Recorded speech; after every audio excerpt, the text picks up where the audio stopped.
John Gavin, good to have you here. We could do this in German because you studied here in Berlin at Technische University, but we will do it in English because we have an English-speaking panelist later. Heimspiel für mich. Yeah, very good. Thank you for being here. Let me start with a quote from Spider-Man's Uncle Ben. He says, "With great power comes great responsibility." And in case of Coca-Cola, one could also say, with great profit comes great responsibility. Your company sells, I think, 4 billion liters of beverages a year in Germany only. These are bottled in plastic, in glass, in cans. So what is Coca-Cola's journey to become more sustainable? Yeah, thank you, Susanna, and great to be here. Our journey started a long time ago, and we're obviously in a critical phase of that journey at the moment.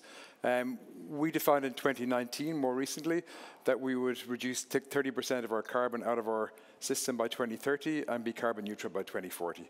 And they're the big goals we've set ourselves, and we're on track from 2019 to 2024, where we're reducing year on year. Our journey started much more previous to that. In 2015, for example, we already moved to 100% renewable energy, and we've been working on some of the technologies we're working on today, like 100% recycled PET for more than 30 years. So it's been quite a long journey, and our North Star for us is about decarbonisation. And we'll get into a few rabbit holes today around packaging and depolymerization and preferential access and so on. But the North Star here is about decarbonisation. How do we take carbon out of our footprint for all consumer goods companies, and in particular for the drinks industry? And that's quite a big task that we have. When we talk about our carbon footprint, scope 1, 2, 3, around a third sits in our supply base, so people who supply us with things like sugar and materials. A third sits in packaging, and then we've got 10% in our operations, 10% in our transport, and around 10% in the cooling of our products with our customers. And it's about the decarbonisation of all of those, and today in particular, obviously, packaging.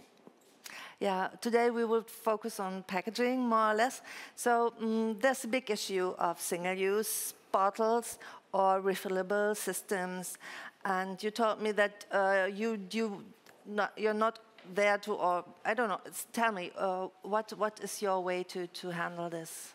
Will you go 100% refillable, or how is it? So just to go back, I mean, the North Star is decarbonisation. How do we take carbon out of the environment? And if we look at the packaging options we have today, there are certain packs that are better than others and certain packs that are worse than others. But actually, if you look kind of 10 years forward, there's a completely different set of packs which are preferential depending on how we evolve the industry. So we say, let's not say one pack is bad and one pack is good. Let's look across all the packaging types that we have and make sure that we make those carbon neutral by 2040. And that's the priority we have in terms of decarbonisation. So you tend to also do recycling bottles. So there's this, mostly NGOs who say, no, this is not the way because we cannot recycle our way out of the plastic crisis. So what's your take on that? So I think we need to look at the carbon footprint of each individual piece of packaging and then decide how do we make that piece of packaging more climate friendly. If we look today at our packaging mix, we have returnable PET, we've got returnable glass, we have one-way PET, which is 100% recycled, one-way PET, which is not 100% recycled, virgin PET, and we have cans. And across that, today the least carbon footprint is with returnable PET. The second is with 100% recycled PET. Then comes returnable glass, and at the end is our cans. If we look forward 10 years, actually cans will become the first, because once we decarbonize the process of manufacturing of cans and we bring the recycled content up to 100%, it is actually the lowest carbon form of packaging that we can produce. So for that reason, we always say, let's not talk about one over the other or one against the other. The North Star is decarbonisation. The regulators get lost in trying to push one over the other that they maybe see today as better than the other. It's about the big picture, about how we decarbonise in total. And if we look at how we decarbonise the one-way packaging that we have in the market today, in Germany we have almost a blueprint system for the world. I say almost. I mean, we have a system today where packaging has a deposit.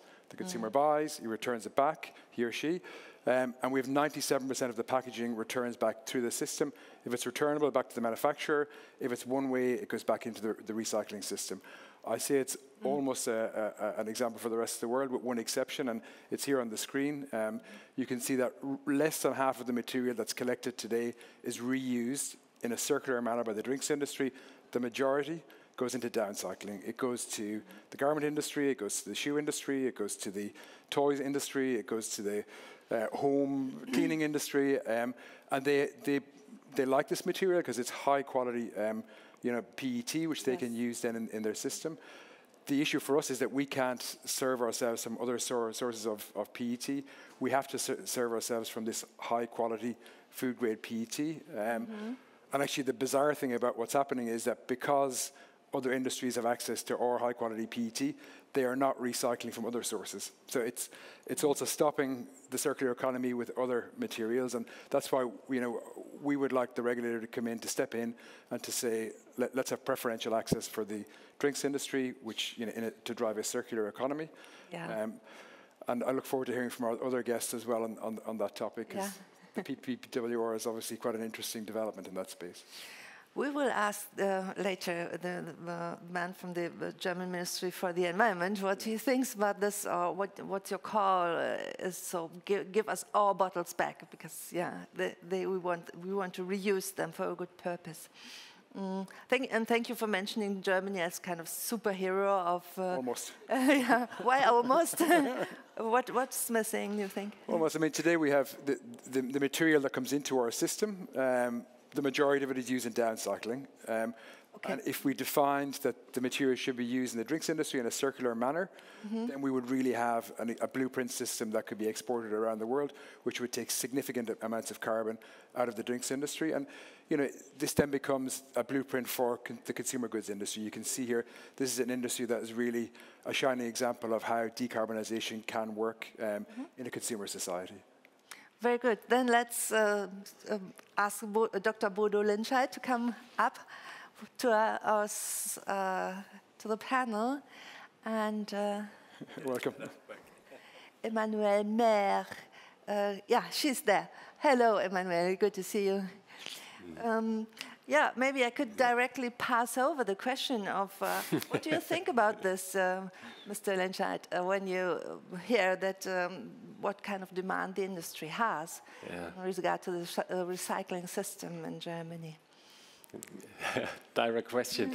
Well, first of all, I would like to thank you for the ambition of your company, and to get climate neutral. That's great, I would say, from the point of view of an environmental ministry. And you're right, there are several options, and it's about decarbonization of the energy part and so on, the whole footprint. Second, recycling instead of downcycling is great, and this is what we want to go for with our national circular economy strategy as well. As probably a lot of people know, we have a lot of recycling, but rather downcycling. So most parts, only about 13% of all materials are really high quality recycling for overall materials. So we, of course, would very much support this. Third point, no wonder I or the Environmental Ministry rather prefers reusable and refillable systems, because we think from an energy, from a climate and a raw material and resources point of view, they are on the top still. In particular, as you said, for the plastic refillable systems. So we would I would wish personally that companies and business rather go more in this direction. Do you want to respond directly? Shortly, please. Yeah, thank you. Shortly, I think we're the largest provider of returnable products in Germany, so anything that pushes returnables is in our interest, and we've But I think we need to talk about facts. We need to talk about carbon footprints, what they are today, what they can be tomorrow, and how do we reduce the carbon footprints of what's out there. And in particular, you know, the access to recycled material makes a significant impact on the carbon footprint of our products.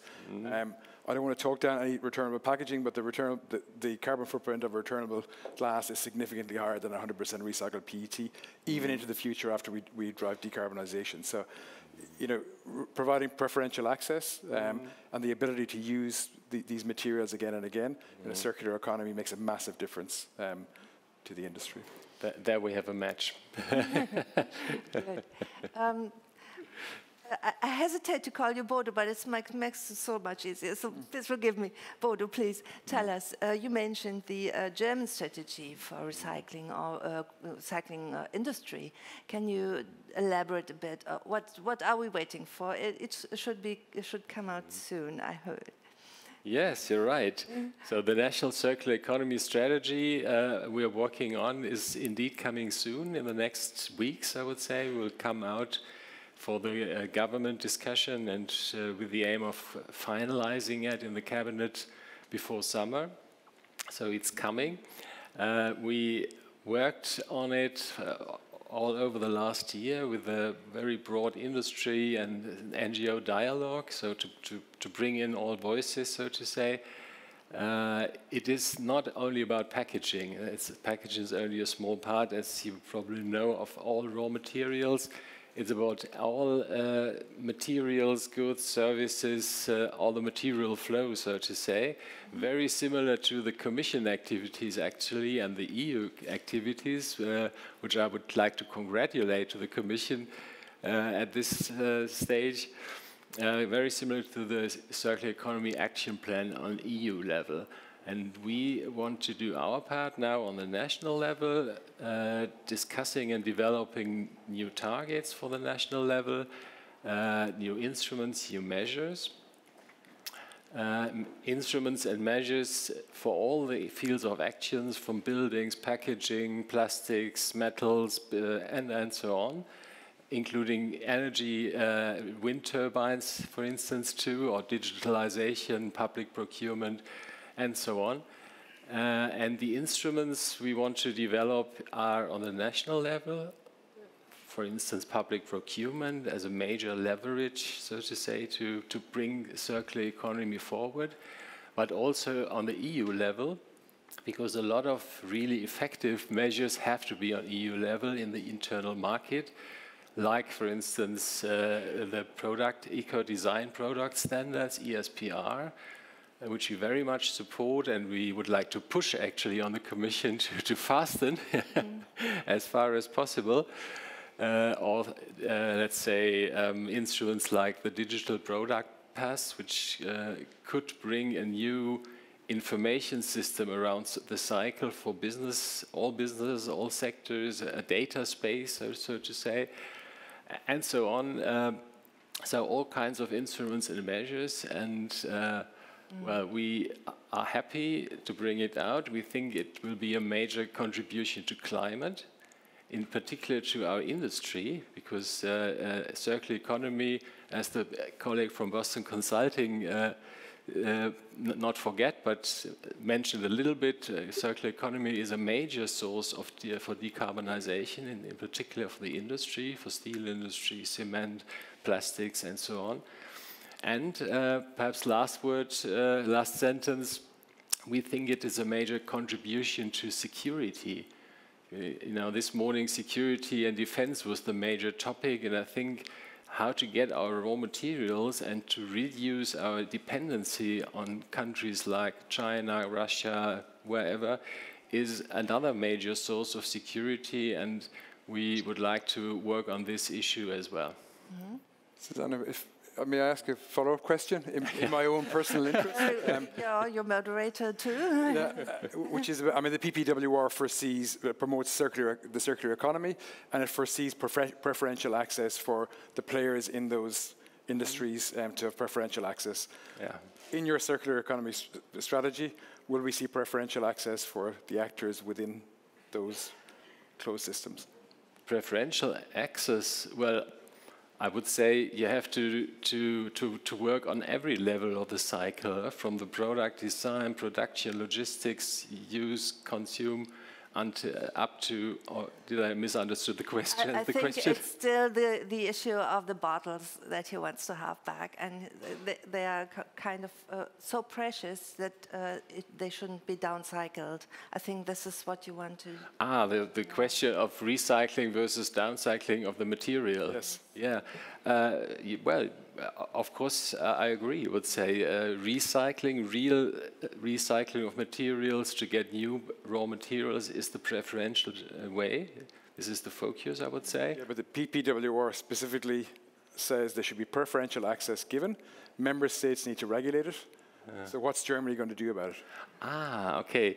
Preferential access for the industry, for your industry, actually. Okay, I understand. Well, let me say, I personally understand you from the point of your industry and your company, of course, because if you want to be ambitious, it's best to get the raw materials for you. For a ministry or the government, we have to look on the economy as a whole, or the EU as a whole, and there our focus is rather to increase the supply of secondary raw materials as a whole for every sector. So this is our focus here. You know, from this point of view, it doesn't make a difference if sector A or sector B gets more. It's just to increase, you know, the total sum. So it's not our focus, to be honest. But we would do all to support you to increase and strengthen your recycling initiatives. Yep. John, I think to soothe this issue, I think the cake is big enough for all of us. If we make it bigger, if we have a system change where we have more recycling and more collecting, I think to include Emmanuel Maire now here, the EU is hard working on climate change. We heard a climate neutral continent in 2050.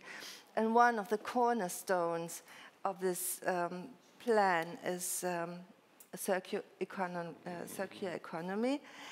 You are head of the unit of the circular economy, sustainable production and consumption at the Directorate General of the European Commission. So it's a heroic endeavor again, the Green Deal and how to make Europe climate neutral. Please give us the broader view. Why is the Commission doing this? Why is Europe heading for this goal?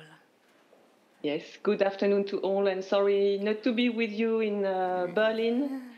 So hello from Brussels. Indeed, I think it has been said in the previous briefing, we have ambitious climate goals for 2030, for 2050, and we will be discussing also the 2040 targets. And we see that circular economy is a vital part of that climate neutrality goal for Europe. We obviously, as the Commission, we are looking at the different energy sources, about also energy efficiency, but as Bodo said, we use a lot of oil and gas as feedstock for very many applications. And so we really need to be mindful about resources at large and try to reduce this amazing race to resources which we see at global level, and that has a lot of impact on the planet, on biodiversity, on water stress, and on the climate. So this is why circular economy can help us in our environmental challenges, but it is also very good for the economy. We need to be more resource efficient in the production of all industries. It's not limited to energy-intensive industries. We need to try to reduce the demand for primary production by promoting reuse and encouraging sharing and new business models. We We need to make sure that product lasts longer, because this is also a great benefit for us. So this is why, with the member states and with the European Parliament for the past 5 years, we've been working on vehicles and batteries, on packaging, plastics, textiles, construction, food and water as well, to try to make our economy more resilient to different shocks. And we see that many industry sectors are calling for more action on circular economy. Again, this is a competitiveness factor for the European economy. And I'm really glad that Germany is also having its own circular economy strategy soon. We have done a lot, but a lot needs to be done to implement reforms and drive investments as well to our industries and make sure that we strengthen our industries. Yes, and then we will be the front runner globally, and 450 million Europeans can make a big difference. Exactly, because I think it is very important to use the strength of the internal market. Again, as you said, 450 million citizens. If we can have rules which are valid for industries at large, it is really good for within Europe, but it gives us also the possibility to influence production chains abroad and get the benefits of that on climate, biodiversity, and combating pollution. Do you have any favorite law in the big recycling circular package? Because mine is the right to repair. What is yours? There has been a lot of very good results. I mean, Bodo mentioned the eco-design for sustainable product regulation. I think this was one of our flagship, because we will be able to ban from the European Union markets products which are not sustainable. We will be able to indicate to consumers what are the most sustainable products. So this has a lot of potential. The right of repair as well. The consumer empowerment to combat greenwashing was another good one. The batteries regulation, the waste shipment as well. So we did a lot of all of them. Okay, and I would take one thing you said and combine you with John here, because you said enterprises need to work together. And you also, I heard that you said that the enterprises should also, that they're open to the polluter pays principle. Yeah. So this is a difficult issue, I think, for a company. But what is your take on that? Emmanuel didn't mention the PPWR as a law, which is almost passed. So congratulations also to her. I think that's a big step forward. I think the polluter pays. I mean, in our industry where we work with 100% recycled materials, both either returnable or recyclable one way, we have no fear of these kind of legislation. I think that is maybe a bigger issue for other industries. I think to come back to ours, the PPWR, I'd be interested to hear Emmanuel's view as well, because it foresees preferential access to these closed-loop systems, the actors within those systems. Be interested to hear her view on how she expects the member states to act, because I'm not hearing from Dr. Bodo that Germany intends to act on it. So I was wondering about the intent of the PPWR in relation to recycled and access to drive that circular economy within the PPWR. Yeah, let's see. If you, as a German ministry, a representative, as the for your unit is the digitalization, sustainable consumption, and product policy, resource conservation. So a lot to do. What is your next step to bring European legislation into reality in Germany? Maybe you can say some words more on the public procurement side. Why do you change the rules there? Yes, thank you. Well, public procurement is a highly important issue, but for us, the next step is on the national level, rather. So let me say some word on the EU level. I would fully agree with Emmanuel that the eco-design standards and the different product groups and how to bring them forward faster is a very important issue.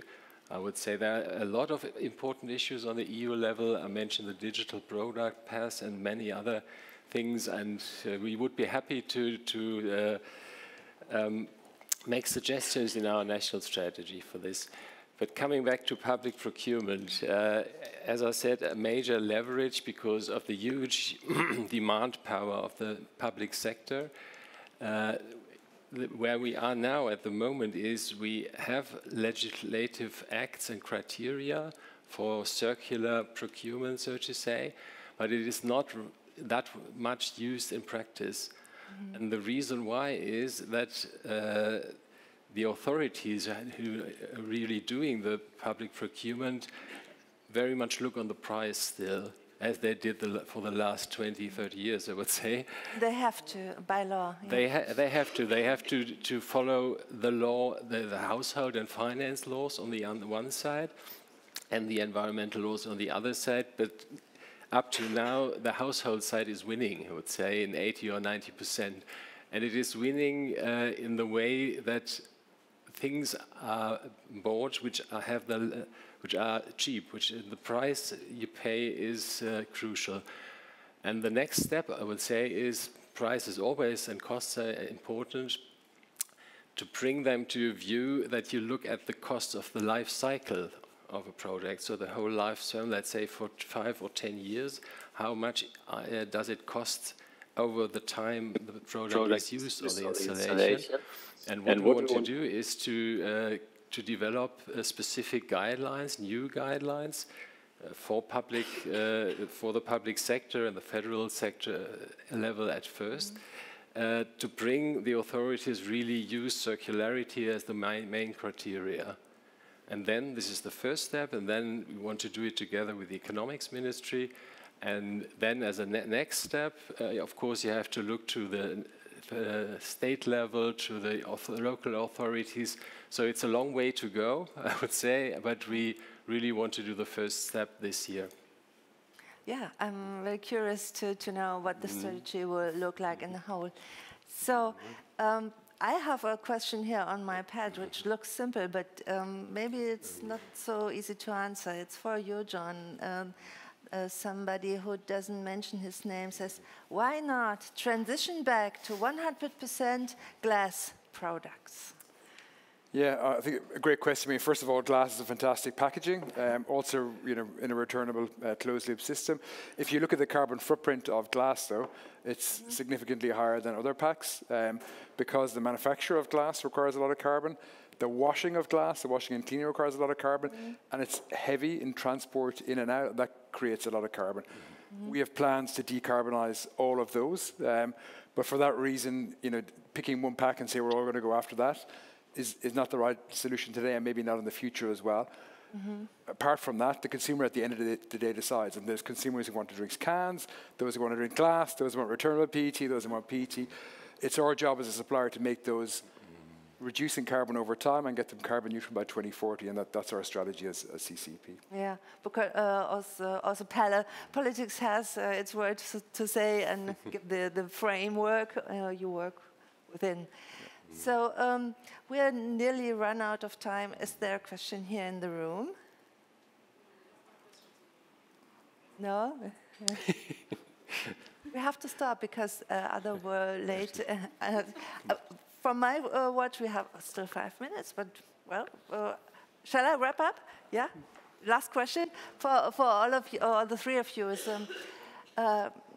should we all drink more tap water to ease the burden on politics and nature? What do you think? John first. Would you? So I drink tap water when I'm at home. So I also drink Coca-Cola when I'm at home. I think it would be a very boring world if we all drank tap water all the time. I think most consumers would agree with me. And for that reason, I think our role is to make sure that we get to a carbon neutral company as quickly as we can. And that's what consumers expect from us. And that way we can save people a lot of boredom. I trust you work hard on this. I believe this is really true. Well, what's your opinion, Bodo? So from an environmental view, of course, it's the best way to behave. So I would say yes. But at the same time, I would not try to restrict people in their choice so everybody could drink whatever he wants. But from the environmental side, it would be the top. Mm-hmm. And Emmanuel, you have the last word, and you may also wrap up if you want to say something in general. So thanks a lot for this very good question. Indeed, in Europe, I think that we are very, very lucky to have quality tap water, and we should use it because it's a way of reducing all the unnecessary packaging. If we would be in other regions of the world, we wouldn't have the choice, but we do. So let's reduce, because recycling is a great solution to combating sources. But we need to reduce and to be mindful of all the environmental impacts we have, and we can gain from that. So yes. Big thanks for your invitation today. Let's combine all the good beverages we have, okay? So thank you very much for coming here. Yeah, have a good day.